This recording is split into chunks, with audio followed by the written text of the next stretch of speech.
Við ætlum bara að skella okkur beint í verkefni 1 og við sjáum hérna, það eitthvað rosalegt ólag á GitHub en við getum allavega séð verkefnalýsinguna eins og hún liggur fyrir hérna og þetta svona verkefni sem að æfa HTML. Þannig að í þessu verkefni erum við eingöngu að vinna HTML. Það ekkert JavaScript, það ekkert CSS, það engin önnur forritun sem hérna. Við erum bara að læra HTML. Það eina sem við erum að gera í þessu verkefni. Og við ætlum svona tengt í að setja upp textaritil, búa til möppur og skrár, vinna með að velja HTML element, nota HTML validator og huga hvernig við erum að skrifa HTML-ið okkar og hvernig við getum formað það þannig að það sé læsilegt og snyrtilegt. Og nota Netlify til að gera verkefnið aðgengilegt á internetinu, vefnum og hugað aðgengi og nota Axe-tóli til þess að athuga svona sjálfvirkt upp á vissu marki hvort að vefurinn sem við erum að gera séu aðgengileg. Það eitthvað sem þetta alltaf að skoða í næstu viku og í raun námsefni næstu vikunar. Þannig að þið getið skoðað þetta, verið undirbúin hérna fyrir fyrirlestur næstu viku þar sem við förum yfir þetta. Og þetta verkefni sem hérna copy-paste, ég endurnýti hluti og ég copy-paste villur geta slæðst inn, en við ætlum að vinna þetta verkefni svona í gegnum 3 verkefni. Þannig að fyrst ætlum við að búa til HTML-ið og setja upp þessar síður sem við erum að vinna með. Síðan ætlum við að setja upp svona grunnútlit, eða svona, útlit sem að virkar fyrir þennan vef og síðan ætlum við að taka vefinn bara upp og gera hann svona eins tilbúin til útgáfu og við gætum gert svona miðað við þetta skóp sem við erum með hér og við erum að byrja að læra HTML og CSS.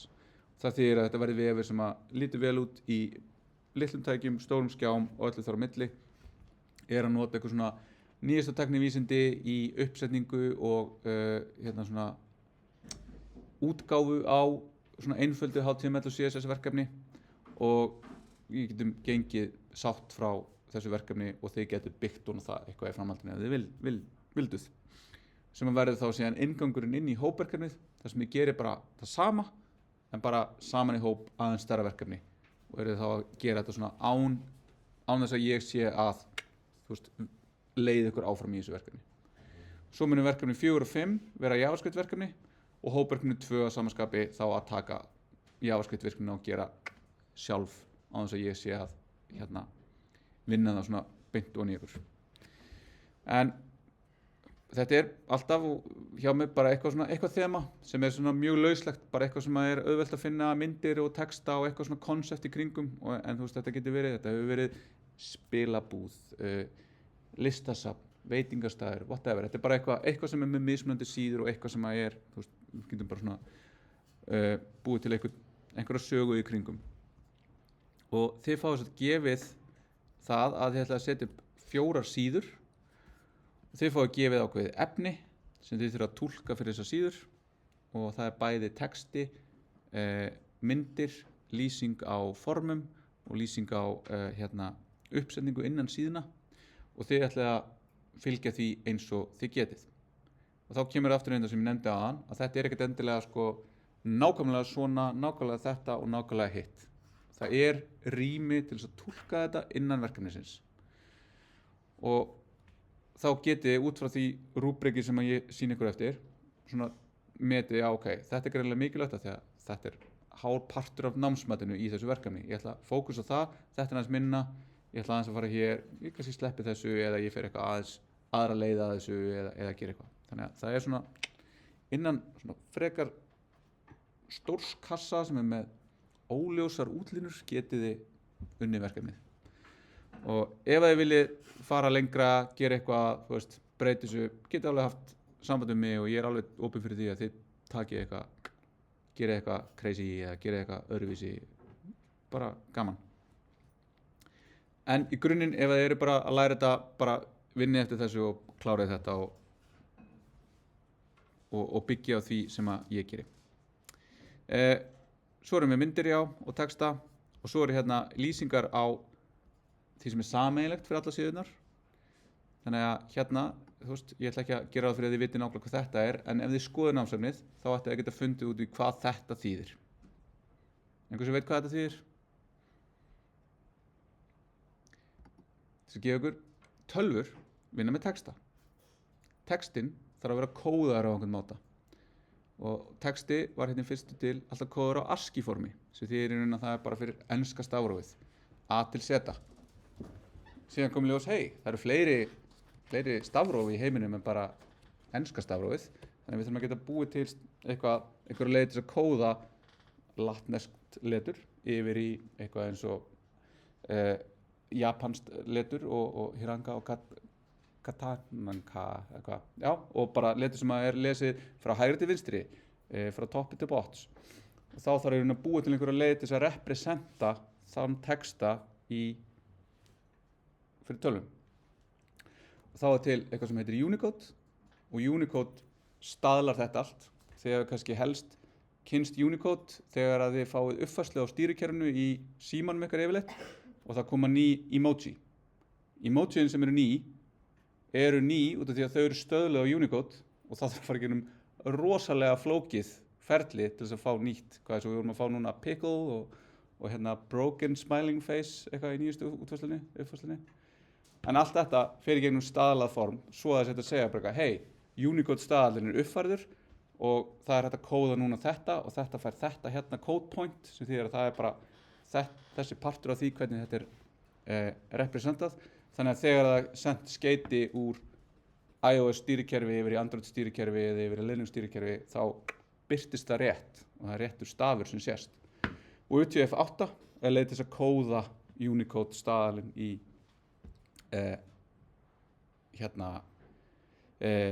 í texta. Og ef við gerum það vitlaust þá munum við fá vitlaust letur, þannig að letrið lítur vitlaust út. Við búumst við sjáum æ, en við sjáum eitthvað annað, einhverja aðra stafi út af því að við erum í raun annarkvort ekki að vista sem UTF-8 eða við erum að vista sem UTF-8 en að birta það sem eitthvað annað. Og svo er hérna eitthvað minnsta HTML-skjal sem er líka í námsefninu sem þið ætlaði að byggja á og nota sem grunn og þið ætlaði að hafa viðeigandi titil, þið ætlaði að hafa valmynd, þið ætlaði að hafa fót. Fótur er bara eitthvað sem er neðst sem er einhverjum sameiginlegar upplýsingar, yfirleitt er það opnunartími og eitthvað svona. Og þið ætlaði að hafa svona lýsigögn, þetta er svona það sem að kannski mun vera mest óskiljalegt, svona þegar við farið að grafa í þetta en hérna við förum sérstaklega í þetta í næsta tíma. Þá sérstaklega ef þið hafið spurningar þetta. En þetta er í raun, þegar þið deilið þessu vef ykkar og deilið ákveðnu síðu, deilið því á Discord eða Facebook eða Twitter eða whatever einhvers staðar, þá fáið oft svona mynd og kannski titil og einhverju lýsingu.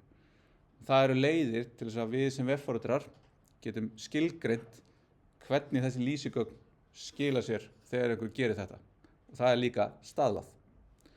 Þannig að það var að mynda svona þrúlæn í þessu hérna að vefforritun er rosa mikið bara, þetta eru rosalega margir staðlar og við erum bara að vinna með þá og læra á þá og beita þeim og vita hvernig við lærum það og hérna útfærum síðan út frá þeim.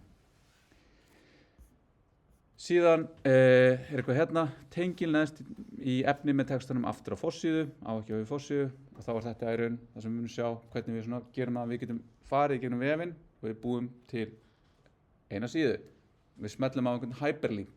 Hyperlink fer með okkur yfir á aðra síðu. Sú síða hefur hyperlink sem fer með okkur yfir á aðra síðu sem er forsíðan eða einhver önnur síða í veftrénu okkar og við búum til tengt graf yfir vefinn okkar. Og það er þetta ótrúlega konsept sem er svo einfalt þegar maður hugsa það núna en var svo revolutionary þegar það kom fram. Að bara vera með einhvern stað þar sem ég fer bara einhvern vef og ég er bara með link sem ég hoppa yfir á eitthvað aðra síðu og ég bara brása vefinn. Þessi ólínulega leið til þess að upplifa efni sem að vefurinn býður upp á. Og það byggist alltaf á þessu einfalda elementi sem er anchor elementið. En svo erum við forsíðu, einhverju umsíðu, einhverju yfirliðssíður í ferðir. Það eru gögn á CSV formi sem er comma separated values formi sem við getum lesið meira hérna og ég ætla bara að leyfa ykkur að skoða þetta og við munum síðan vinna þetta í næsta tíma hvernig við getum sett þetta upp.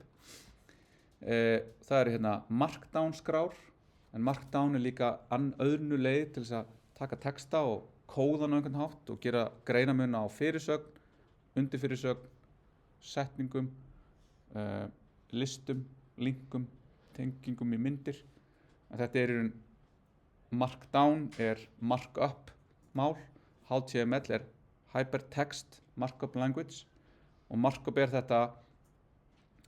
þessi pæling sem ég hveti ykkur til þess að skoða í námsefninu merkingafræði og hvernig við kóðum síðan merkingu í skjölun okkar. Þegar þið hafa líklegast öll nota Google Docs eða Microsoft Word, skilaði ykkur verkefni, verið að gera eitthvað, sett inn mynd og svo verið allt layoutið á síðan ykkar í köku. Þegar myndin vill komast einhvern veginn þarna inn og hún ýtir fyrirsögninni niður eða listanum á nýra síðu og eitthvað svona. Og þar erum við að vinna með layout sem embeddað í skjalið okkar. Það ekki aðskilið frá textanum sjálfum með einhverju svona textaskipunum eins og HTML þar sem við segjum hér á að vera fyrirsögn og við kóðum hana með því að setja H1 elementið utan textan. Og svo birtir vafrið það bara. Og hann birtir það bara á einhvern hátt sem hann birtir það í grunninn. En ef við viljum síðan setja eitthvað út á það, þá notum við ekki HTML, við notum CSS. Og þá aðskiljum við það að kóða merkinguna í skjalinu okkar frá því hvernig við birtum skjalið okkar. En ef við notum Word eða Docs, þá þetta saman. Við erum í raun að birta útlitið og merkinguna í skjalinu okkar á sama tíma. Og þá ef þið hafa til dæmis verið að vinna með einhverjum og viðkomandi tekur yfir fyrirsögnuna og segir já, ég ætla að gera þetta bold og ég ætla að velja þetta að vera 36 punkta letur. Þá ekkert búið að gera annað en að breyta útlitinu á textanum, það ekki búið að ljá fyrirsögninni það að vera fyrirsögn. En ef þið hafið skoðað þetta, þá getið þið blokkað yfir og sagt þetta heading 1 og heading 1 á síðan að líta svona út. Og svo ef þið gerir það fyrir alla fyrirsagnir, þá getið þið bara farið upp og sagt breyta stílnum á heading 2 yfir að vera svona og þá breytist þær allar. Af því þá það allar kóðaðar sem fyrirsagnir. Og þetta svona, við aðskiljum þetta tvennt með HTML og CSS, en í því sem þið hafa verið að vinna í þetta saman tvinnað í eitthvað svona forrit. Allavega. Þannig við ætlum að setja upp einhverja ferðayfirlit, við ætlum að vera með síðan ferða yfirlitið ásett að vera einhver tabla, en hérna þetta aftur. Þetta listi eða tabla. Það svona eitthvað sem við þurfum að taka afstöðu til, hvernig við að kóða þetta merkingarlega, þessar ferðir sem við erum með hérna, yfir í eitthvað sem við birtum síðan á vefnum. Síðan skráningarsíða og það form og það eru hópar af reitum. Hérna hópur sem heitir hópur af reitum sem skilgreinir hópinn.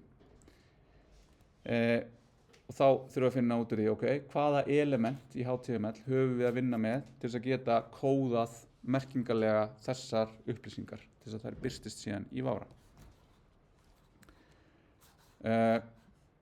Síðan erum við með lýsigögn fyrir síðurnar og já, hérna vantar mig, hérna ætla ég að setja lýsigögn fyrir hverja síðu sem þið getið notað sem þá myndi fara inn í það sem tiltekið hér og það það ef þið myndu deila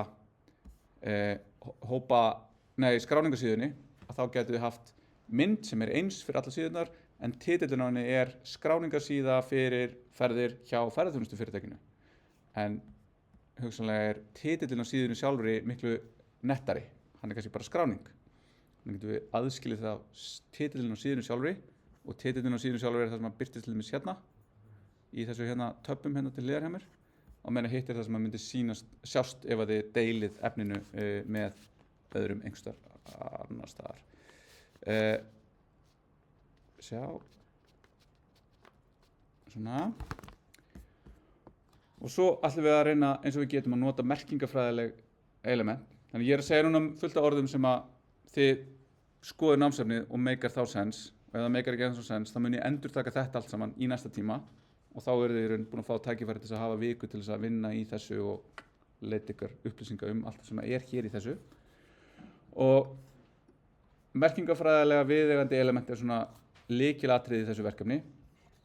Snyrtilega uppsettan kóða, þar sem innráttur samræmdur, og við skoðum það líka sérstaklega. Alla síður eiga að vera standast HTML validatorinn, sem tól sem athugar segir, já, þú ert hérna með fyrirsögn inn í fyrirsögn. Merkingafræðilega meikar það ekkert sens, þannig að þetta villa. Þá lögum við þá villu og segjum þetta ekki undir fyrirsögn inn í aðalfyrirsögn og lögum það og höfum þetta bara aðskilið.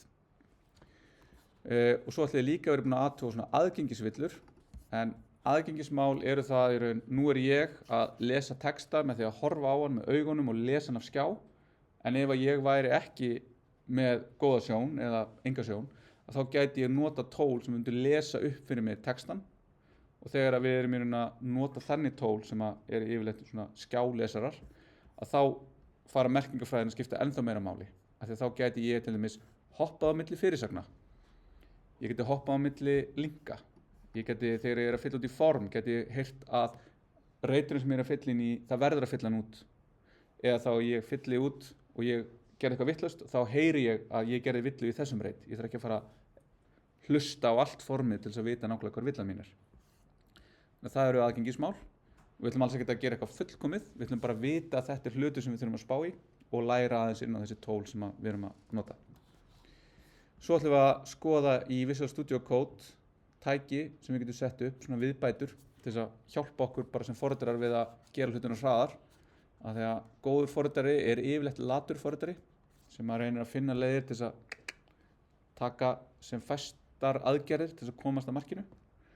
En samt ekki hoppa beint frá byrjuninni yfir að marki með því að nota eitthvað svona eins og chati eða Claude, af því að þá lærum við ekki neitt og við erum hér til að læra. Og svo ætlum við að setja þetta upp á Netlify, sem þá þetta sem ég sagði, gera þetta aðgengilegt. Það sem við ætlum ekki að gera neinu leyti að setja útliti á þetta. Og þið munið byrja að gera þetta, þið munið byrja að setja eitthvað upp og segja, mér finnst þetta ekki næs. Mér finnst að það ætti að vera meira bil á milli fyrirsagnarinnar og næstu fyrirsagnar. Þá ætlum þið að reyna að slökkva á þeim parti heilans sem að ýta undir það að við erum ekki að hugsa útlitið í þessu verkefni. Við erum að hugsa það að kóða efnið sem við erum hérna með í HTML til þess að setja síðan útlitið á það með CSS í næsta verkefni. Ef þið hins vegar viljið fara að setja upp eitthvað útlit, viljið fara að eiga við það að sé meira bil eða eitthvað svona, þá bara passið ykkur, það gæti lækkað einhvern veginn eða komið með athugasemdir og eitthvað. Það getur verið, ég ætla að setja svona, ég ætla að setja auka bil og ég ætla að setja BR elementið sem bara break. Ég ætla að setja 10 svoleiðis, af því að mér finnst það meira næs að þessi bil hérna milli. Það merkingafræðilega nonsens, skiptir ekki máli, það meikar ekkert sens, af því að við notum ekki HTML til þess að stýra útliti. Við notum CSS til þess að stýra útliti. Við notum HTML til þess að stýra merkingu. Ok, þannig nú ég búin að aðeins að kynna þetta fyrir ykkur og hér allt ennþá í vandræðum, þannig að ég ætla, þetta komið upp maður, yes. Þannig hérna bara þetta og þetta fyrsta útgáfa, þá sjá ég hérna bara VAF1 sem ég setti upp fyrir helgi og hérna, þetta fyrsta útgáfa. Ef ég ger einhverjar efnislega breytingar á þessu, ég ætla að setja núna inn, það vantar lýsigögn, þá setja ég hérna útgáfa 0.2 og það hérna bætti við þessu. Þannig að ef þið skoðu þetta og eru búin að vinna í þessu og sjá eitthvað, bilað eitthvað, þá ætti að geta séð, ég að fara Alla breytingar munu vera rekjanlegar frá mér hérna frá. En það sem við gerum bara hérna í raun tvennt. Við byrjum að því að fara og sækja bara zip af þessu hér. Þá sækjum við öll gögnin sem í þessu og downloadum við bara töluna okkar. Þá fer það bara hérna í eitthvað, við sækjum það eftir. Og svo ætlum við að fara og sækja ykkur Visual Studio Code. Þá farið bara hérna, Visual Studio Code, the open source AI code editor. Af því að allt þarf að vera með AI í titlinum í dag. Og við sækjum þetta og þið fáið hérna bara upp að sækja þetta fyrir ykkar stýrikerfi. Einhver ykkar eru á mökkum, sé ég hérna af bakinu á vélunum ykkar. Einhver ykkar eru á líklega Windows, einhver hérna á Linux. Ok, já. Þið sem eru á Linux eru á ykkar eigin ábyrgð og finnið út úr hlutunum sjálf. Ég treysti því. Af því að ég hef aldrei reynt að nota Linux sem daglega vél hjá mér og ég nenni því ekki. ég er alltaf gamall til þess að fara að skipta. Þannig að ég á Makka og það aðeins öðruvísi á milli stýrikerfa, en samt sem aður munir sýningu, hér í valmyndinni getið þið, gert þetta og svona þegar við fyrir að skoða eitthvað. Þetta ætti að vera svona tiltölulega þýðast bara vel á milli. Ok, þannig að ég búinn að sækja Visual Studio og ég hérna með Visual Studio Code og svona birtist það þegar ég bara búinn að opna það og ég núna búinn að búa til nýjan prófíl. Það hægt að gera hérna New Window with Profile. Þannig hérna minn svona default prófíl sem að ég með allt mitt sett upp, en svo ég bara með prófíl þar sem ég í raun bara með ekki neitt. Þannig að þetta bara svona eins og þetta kemur út. Þannig að ég sé ekki bara sýningurinn í minn hvernig ég búinn að stilla. Þannig ég bara að byrja frá alveg basic hérna editor. Og þá get ég byrjað á því hérna að ég get gert Command Shift P og fengið upp svona skipanastiku, eða ég get farið í View Command Palette. Og þá sjáum við hérna Shift Command P hjá mér shortcutið, af því að ég latur, ég nenni ekki að fara í hérna View Command Palette, en það tekur lengri tíma en að gera bara Command Shift P. Og þá fæ ég þetta upp og þá getur mér sagt hérna ég ætla að segja Theme og ég ætla að fara í Color Theme og ég ætla að velja eitthvað aðeins af því að ég held að sjáist betur ef ég skipti til dæmis yfir í svona Light Theme. Svo ég aðeins betri kontrast á því fyrir ykkur til þess að horfa á. Þannig að ég ætla bara að segja, hvað þessu eitthvað skemmtilegt. Mér finnst bara Solarized vera svolítið svona smá attitude. Þannig ég geri hér og svo ætla ég að fara í þetta og ég ætla að opna hérna möppuna sem ég downloadaði. Þá sjáum þið bara það sem að ég var að sýna ykkur hérna. Það er að segja, það eru 3 möppur og það eru 4 skrár. 3 möppur, 3 skrár. Hvað verður með eina skrána? Getur einhver sagt mér hvað gerist við eina skrá? Það satt skrá hérna sem heitir .gitignore. Í flestum stýrikerfum það þannig að skrár sem byrja á punkti eru faldar by default í skráarkerfinu í því stýrikerfi. Það skiptir ekki máli núna, en það mun skipta máli þegar við fyrir að vinna með Git. Þá munum við tala um það. Þannig að það bara ef þið verið að velta fyrir hvað það þá bara það út af því. Og inn í Gitignore ein færsla sem út af því að í Mac stýrikerfinu þá eru búin til svona lýsingagnaskrár sem heita DS-Store sem að maður tjekkar inn og eru algjör óþarfi og ég að segja Git ekki fylgjast með þeim. En annars erum við með index.html, readme, MD sem við smellum á bara þetta, lýsingin. Og þetta sá MD því markdown. Og við sjáum hérna hvernig GitHub vef viðmótið tekur markdown skrána sem ég skrifa og túlkar hana í þetta viðmót hér. Og nú ætla ég að fara og ég ætla að opna þetta hérna og fara í hérna og opna, ég ætla ekki að opna eina skrá, ég ætla að opna folderinn, ég ætla að opna möppuna. Sem þýðir þá að ég fæ hérna vinstra megin möppuna sem, ég ætla að slökka á þessu, ég ætla að zoom in, byrjum við, shift, byrjum við, svona. Þannig að ég fæ hérna vinstra megin í raun innihaldið í möppunni. Þá sjáum við, nú sé ég Gitignore. Finderinn, eða ef þið eru að nota Windows, þá hérna File Explorer, felur þetta öllum líkindum fyrir ykkur. En þegar við opnum þetta hérna, þá sjáum við skránar. Og þá get ég síðan farið hérna og ég get ítt á skrána og þá birtist hún hér. Þá sjáum þið að þetta í raun sama efnið, kóðað á einhvern hátt, sem að svona eiginlega varpast á milli. Það er að segja, hér eitthvað svona 1 octothorpe eða hashtag sem að merkingin að þetta sé aðal fyrirsögnin og þá þetta aðal fyrirsögnin hérna. Svo þessi aðeins minni og þá eru 2 fyrir framann. Svo hérna DAS fyrir framann sem býr til svona óraðan lista, unordered list og við sjáum að þá fáum við svona bullet hér. Það svona kallast á. Svo fyrir við hérna og það var nú engin ekkert annað spennandi. Jú, það er einhvers staðar eru linkar. Þannig að linkar hérna hotklofi utan orðið, svíi utan hvert þetta á að fara. Sama hérna. Hérna hvernig á að sækja þetta sem zip-skjal. Hérna underscore utan texta verður skáletrað. Og sjáum líka að Visual Studio Code að skáletra þetta fyrir mig. Út af því að þetta .md þá pikkar ritilinu upp hérna, þetta markdown skjal. Og ég fer hérna og ég segi þetta bara text og þá verður þetta bara plain text. Algjörlega óstílað að öllu leyti. Og þá þetta að við sem foreldrar, hvort sem það í webfortinu eða einhverju öðru, þetta okkar helsta tól ennþá. Að nota einhvern svona textaritil til þess að skoða textan í því verkefni sem við erum að vinna í. Og þá gott að vera með svona syntax highlighting sem þetta að vita hver merkingin í því skjali sem við erum að vinna í út frá einhverju hjúrustrygg. MD, yfirleitt það skjala endingin á skránni og birta þar hérna. Hérna einhver sér litur fyrir þetta, sér litur fyrir og skáletrað og eitthvað svona.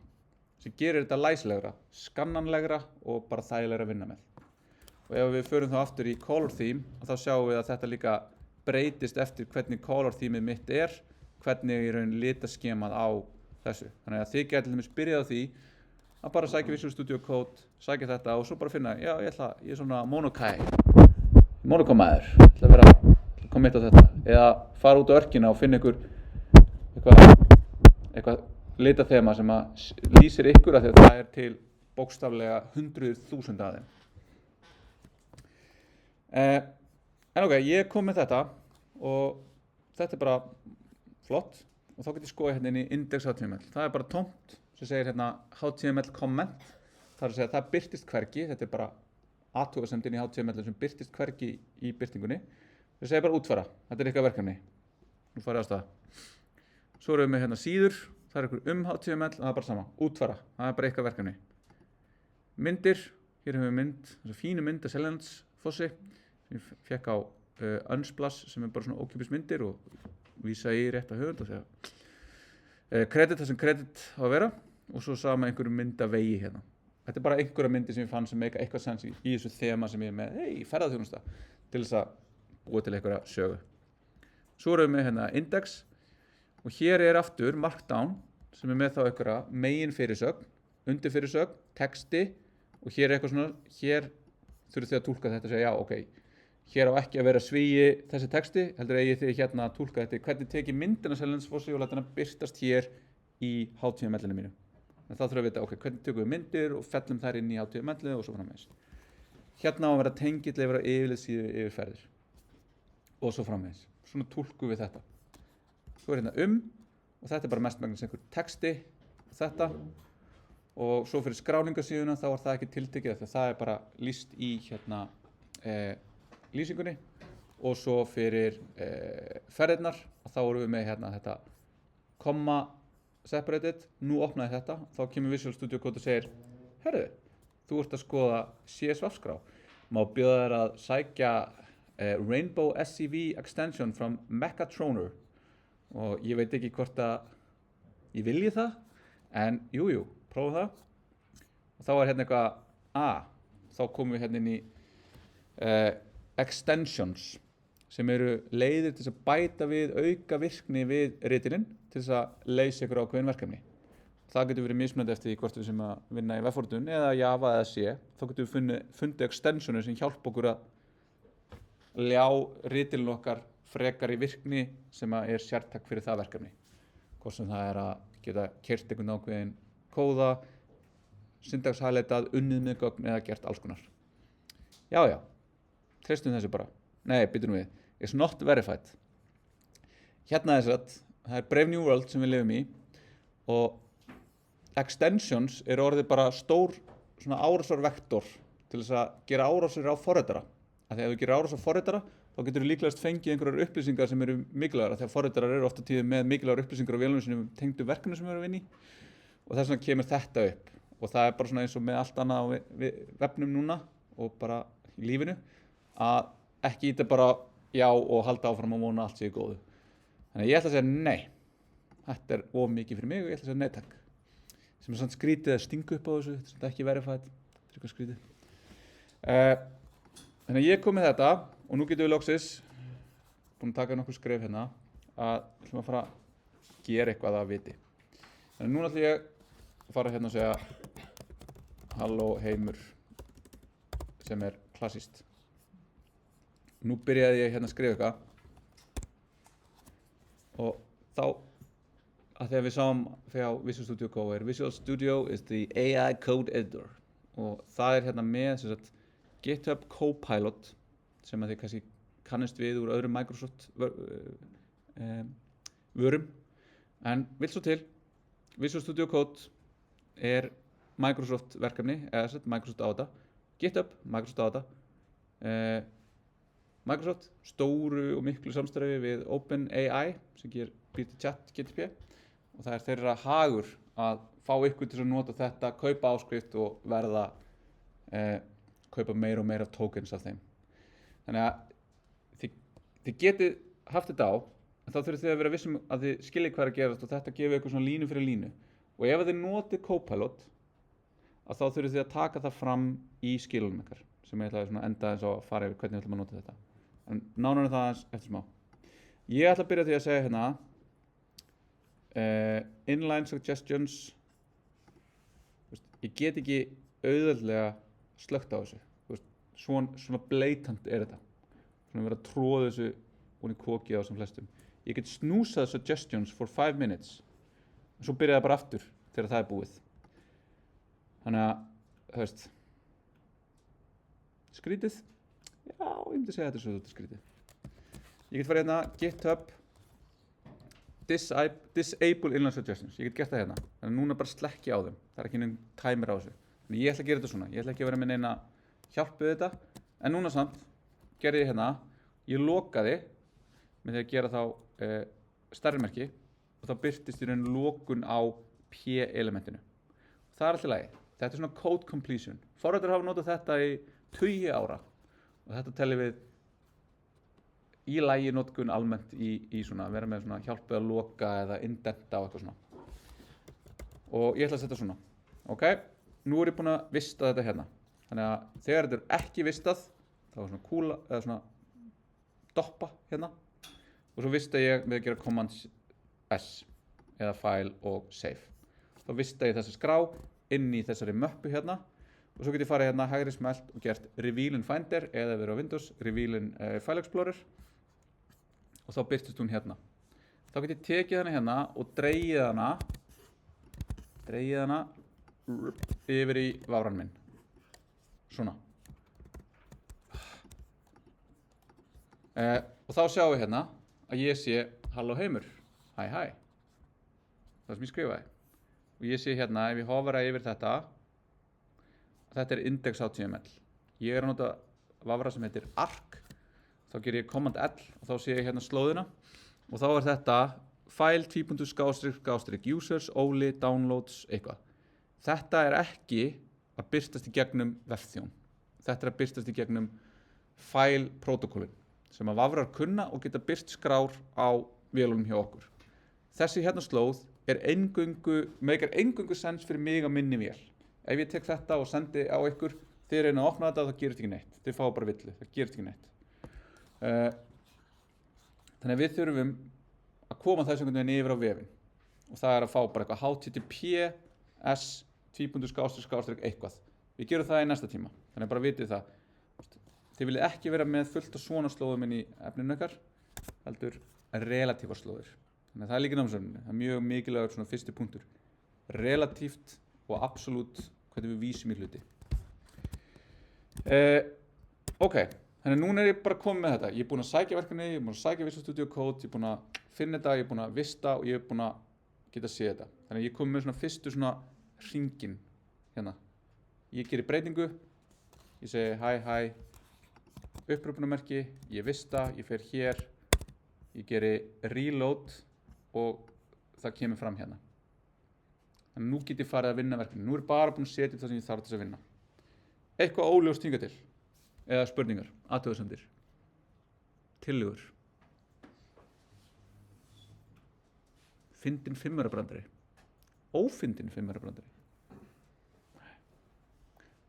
Já. Það notað arkið bara sem preview? Nei, ég er að nota það núna sem bara minn vafra, sem ég nota bara almennt, og ég er að opna þessa síðu af vélinni minni til þess að geta séð hvað ég er að gera. Getur VS Code ekki gert það? Jú, VS Code getur gert það með extension, sem er þá næsta skref sem ég ætla að sýna ykkur. Þannig að gott segue inn í næsta. Nefn að segja eitthvað annað? Íslenski stafir og hvað? Já. Eiga þeir bara að virka? Nei. Ertu að fá eitthvað skrítið tákn? Já. Já. Það er út af UTF-8 og kóðun á stöfum. Ég ætla bara sýna ykkur fyrst hvernig við gerum svona vafra, eða svona vefþjón, þannig við getum gert þetta hérna. Því að ef við horfum á þetta verður leiðigjarnt til lengdar. Gerir breytingar, vista, fara hérna, reload, sjá breytingu. Þetta er ekkert löng feedback-lúpa, en hún er svona tiltölulega löng og við getum stytt hana. Þannig að núna ætla ég að detta hérna í sjá, loka, ég ætla að vera með svona, ég er með svona leið til að stýra gluggunum á tölunum minni, þannig að ég geti núna séð bara báða gluggun í einu og þá geti ég verið með hérna, geti sett svona vista fyrir hérna reload, en þá svolítið langt. Ef þið verið með 2 skjái þá geti þið verið með, eitt preview á einum skjánum og hitt á hinum skjánum. En hugsa það, hvernig erum við að gera þetta þannig að litlu hlutundir eru ekki að fara að velta okkur leiða til lengdarlitið. Þá get ég farið hérna í extensions, ég get farið í live server og ég get sótt hérna og þá farum við aftur með það sem ég sagði hann. Ok, ef einhver er að plata mig hérna, ok, live server 2,9 miljón innstöl, 4,5, 81 miljón, ok, þetta og install, hann er ekki verified. I stand with Ritwik Day, hann er solid, ég hef notað þetta í mörg ár. Ég installa þessu, þannig að þá verður þetta og núna partur af minni, nú er ég búinn að svona sérsníða Visual Studio Code fyrir mig með því að setja upp þetta fyrsta extension. Og þá get ég farið hérna, bara strók út, þá segir ég hérna installed live server. Þá kemur hérna launch a development local server with live reload feature for static and dynamic pages. Ok, þá get ég farið hér og ég get hægri smelt, nei, byrju, förum í, hvar var aftur? Já, við getum opnað þetta hérna í integrated server sem ég nota mjög sjaldan, en ef við fer hérna og nú ger ég hérna Command Shift E, þá hoppa ég úr einhverju af þessum hérna yfir í Explorerinn og þá getum við sagt hérna í Window, nei, View, Explorer, þá séum við hérna Shift Command E hoppar, Shift Command F hoppar yfir í leitina sem er hérna fyrir neðan, þannig ég get gert hérna, þá get ég farið hratt á milli. Ef ég ger þá hérna, hægri smelli, Open with Live Server og þá sjáum við líka hérna að það er Command L, Command O. Þannig að ég get annarkvort gert hérna, kert þetta, þá opnaðist þetta og nú er það komið hérna og þá segir hann Live Reload is not possible without a head or body tag. Ok, þannig að þetta virkar ekki, við þurfum að gera eitthvað meira. Þá rifjum við upp að það var sagt hérna, heyrðu, þá nota grunninn sem er gefinn fyrir allt saman. Þá hoppum við hérna yfir í námsefnið, yes, það er komið, þannig að það er hérna HTML, dæmi, minsta.html og þetta er minnsta HTML skjalið sem við notum. Við ætlum að skipta því út hér og vista og gera svo aftur Open with Live Server. Ok, nú erum við komin hérna með Halló heimur og við ætlum að breyta því yfir í fyrstu fyrirsögn sem er H1 elementið, breyta P sem er paragraph elementið yfir í það og vista og hún auto-reloadar, hot-reloadar. Þannig að þá núna ef ég væri með 2 skjái eða með þetta svona, þá er ég búinn að stytta lúpuna úr því að ég þarf ekki lengur að fara að hinga og gera reload. Þannig að ég er fljótari núna að gera breytingar og sjá þar koma fram. Þannig ég er búinn að skafa af hérna 2 sekúndur í hvert skipti sem að mun safna saman og er bara meira næs. Ok, þannig að núna erum við búin að gera það. Við erum búin að setja upp extension og við erum búin að sækja þetta minnsta HTML og við erum búin að sjá hérna hvað er í gangi hér. Einhverjar spurningar, athugasemdir. Ok, þá getum við skoðað, ok, UTF-8 hérna. Ef að ég setja eitthvað annað, ISO 88591 og ég veist það, það kemur rétt út. Já, ok.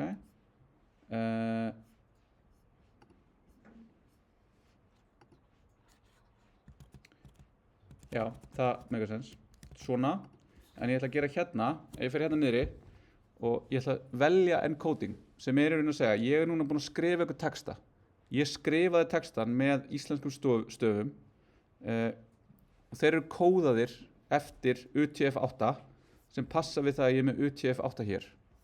Ef að ég segi kóðaðu þetta með eitthvað öðru sem er hérna 88591 sem er staðallinn áður en UTF-8 var almennur og var þá það sem við notum fyrir íslenska stafi, að þá fæ ég hérna spurningamerki fyrir óið. Og því að þá er í raun kóðunin sem að Visual Studio Code vistar núna textaskrána með passar ekki við kóðunina sem ég segi að þessi vefur sé í. Og ef ég set fleiri stafi hérna, að þá koma þeir líka bara sem spurningamerki. Óþekktir stafir í Unicode og þeir birtast sem svona spurningamerki. Og þetta getur komið öfugt ef að ég segi þetta sem að virka ekki á hann, ég ætla ekki að elta það. Ef að þetta er, þú veist, birt sem ISO 88591 en er vistað sem UTF-8. Þannig að það er mismatch á char-setti karakter encoding. Nánar það í námsefninu. Þannig við ætlum að laga þetta. Nei, byrju, þetta var ekki sem ég ætla að gera. Save with encoding, svona.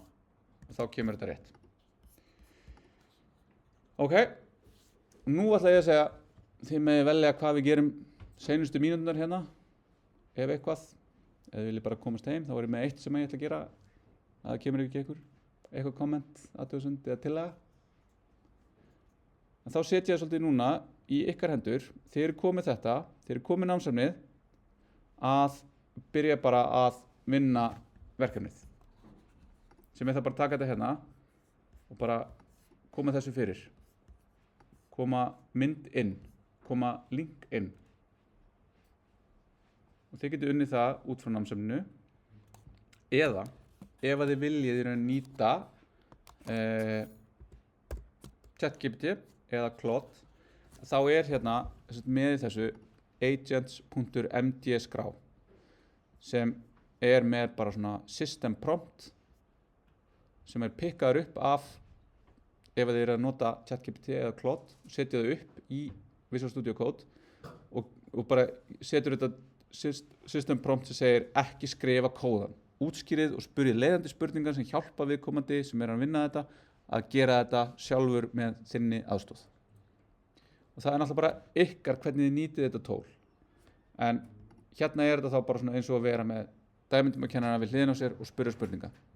Og ef þið viljið gera þetta svona, að þá segið þið, ég notaði þetta og ég notaði gefið prompt sem það var og leysti með því. Og ef þið notið það svona hérna, að þá geti ég gert hérna open chat, þá fæ ég hérna og þú veist hvað, geturðu leyst þetta verkefni, takk. Veljum hérna index.html og þá kemur eitthvað hérna og þetta hoppar í eitthvað módel og þetta gerir hérna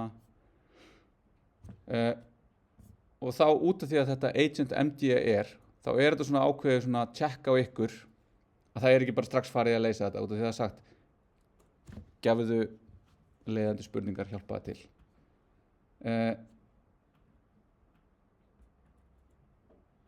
Sýndu mér hvað þú ert komin með í index.html og þá getum við sagt hérna svona ég vil tengja við HTML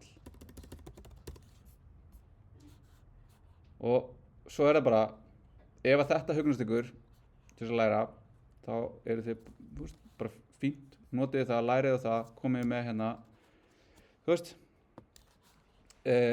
út frá þessu, en svo þetta líka í námsefninu, þannig að ég myndi mæla með því, en ég yfir 40 og ég búinn að vinna í þessu 20 ár og það svona ég með mjög mikið af priors í mínu þjálfaða líkani sem að ég sem einstaklingur, að það meikar meira sens fyrir mér að skoða námsefnið og nota þetta svo til þess að aðstoða ykkur í staðinn fyrir að nota þetta beint og svo leita í námsefnið. En þið eruð framtíðin krakkar og þið finnið út úr í hvernig þið að vinna þetta, en það bara skrifið þetta sjálf og skiljið það sem að gerast, hvað erum við að bæta við og hvað að gerast hérna. Það bara, það grunnurinn í því sem við erum að gera hérna. Og svo ef að þið viljið taka þetta og fara með þetta, gera þetta í einhverju öðru tóli, þið notið Claude á vefnum eða eitthvað, þið getið svo Claude og sett upp sem extension hér, að þá getið þið tekið þetta prompt hérna og hérna bara með, chat og ég get farið hérna og ég get sagt project settings og ég get sagt instructions og ég get pastað þessu inn hér og vistað þetta. Og þá get ég farið hérna og ég get tekið bara allt þetta og sagt geturðu leyst þetta fyrir mig og sjáum hvað gerist, það kemur eitthvað og þá koma svona leiðandi spurningar. Það fer allt bara eftir því hvernig þetta er. Þetta náttúrulega ekki deterministic model, þannig að þið fáið ekki sama svar og ég og eftir því hvernig þið eru með og hvaða memory þið eru með og hvernig þið eru búin að stilla upp, þá getur þetta verið öðruvísi. En í grunninn þetta bara notið þetta sem fá aðstoð, þess að leysa ykkur áfram þannig að þið búið til þekkinguna og þið lærið á það sem þið eru að nota. Saman með Claude, ef ég með Claude, þá get ég búið til project og þá get ég bara búið til það hérna fyrir kursinn og þá get ég búið það til og sett síðan inn instructions hér og þá eru þið bara búin að setja, nei, ekki þetta, heldur þetta og þetta bara ég sem eitthvað búin að búa til og aðeins að pæla í þessu. Það getur verið í uppfærið og þá bara læt ég vita, hei, ég var að uppfæra þetta, og ef þið eru með hérna eitthvað, ég fæ alltaf skrítið þegar þið komið út í þetta eða, ég var að fikta í promptinum, þið getið alveg senda mig, þetta kannski betra, þetta að hjálpa mér meira, þetta að gefa mér skýrari svör, endilega látið mig vita. Þannig ég get vistað þetta hérna og þá get ég sagt, geturðu leyst þetta fyrir mig og sett inn readmeið og þá kemur þetta aftur sem eitthvað svona, hei, hér eru tillögur að því hvernig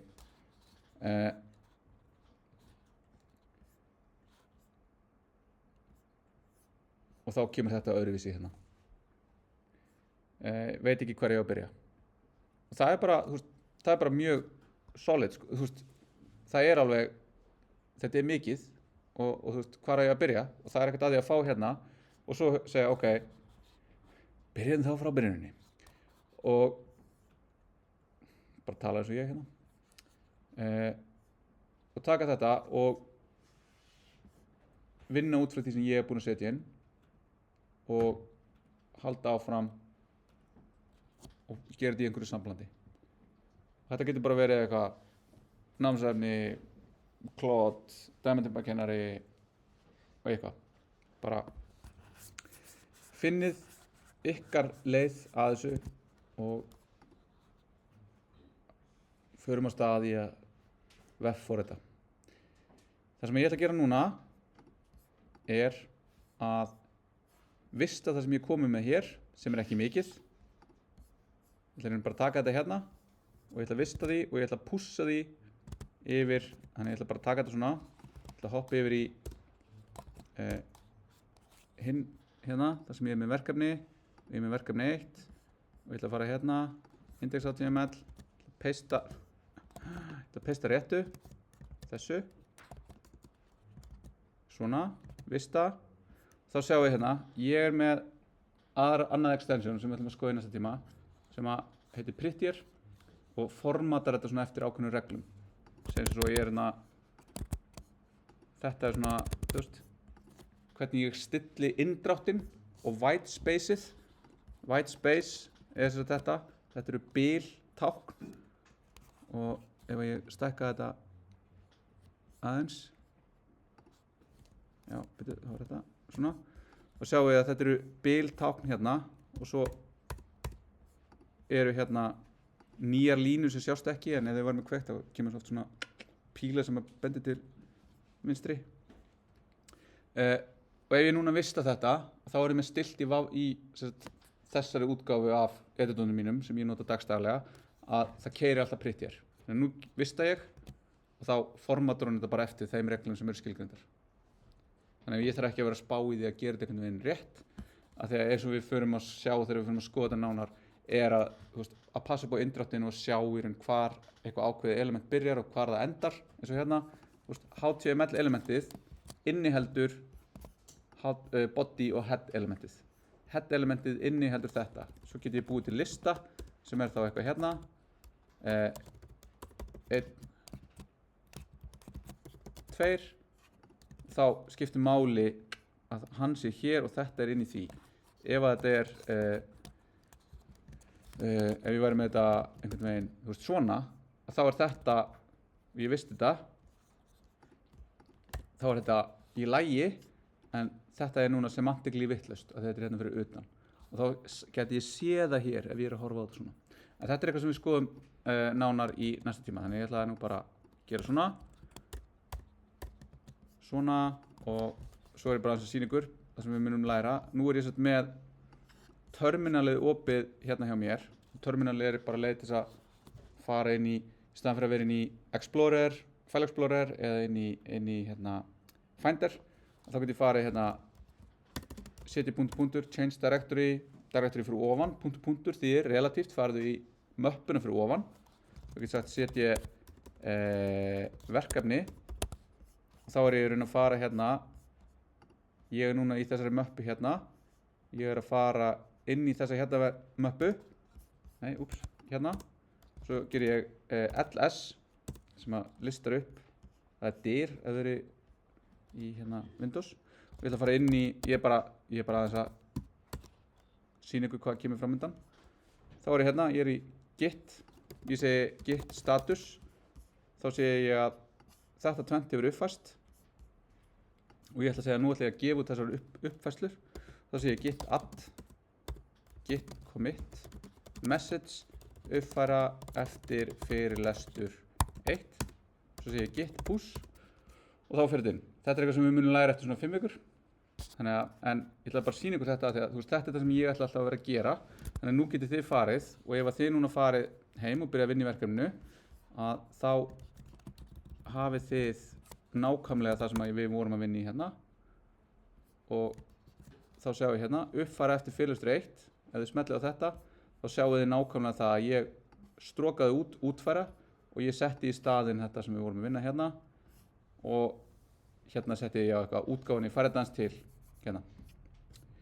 Þannig að þetta er komið, þið hafið eitthvað að brenna og býta þangað til næsta mánudag og þá munum við halda áfram með þetta og vinna í verkefninu og endilega þið hafið spurningar og þá getum við komið og við getum bara að byrja á því að heyra ok, hvernig gekk, eru þið búin að segja þetta upp, lendið í vandræðum og svo vinnum við í raun hvað við gerum í þenn tíma saman. Ok, takk í dag.